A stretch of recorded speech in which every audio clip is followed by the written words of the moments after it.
शेतामध्ये घर असल्यामुळं आईने दारासमोर बरीच झाडं लावली आहेत. त्यातलं हे एक पेरूचं झाड.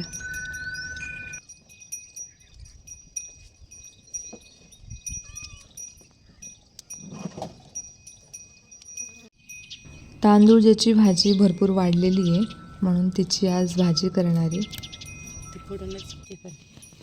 जाऊ दे.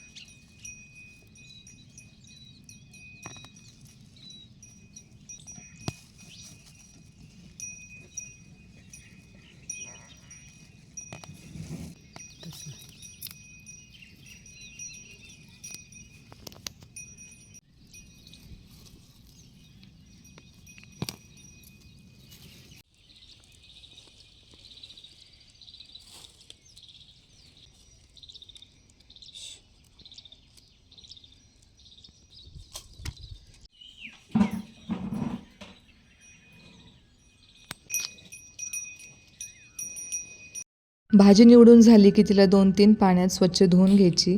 मग थोडं तेल टाकायचं, त्याच्यामध्ये ठेचलेलं लसूण आणि 2-3 हिरव्या मिरच्या टाकायच्या मोडलेल्या, त्यात तळून मग भाजी टाकून थोडंसं मीठ टाका आणि हिला वाफेवरती शिजवून घ्यायची.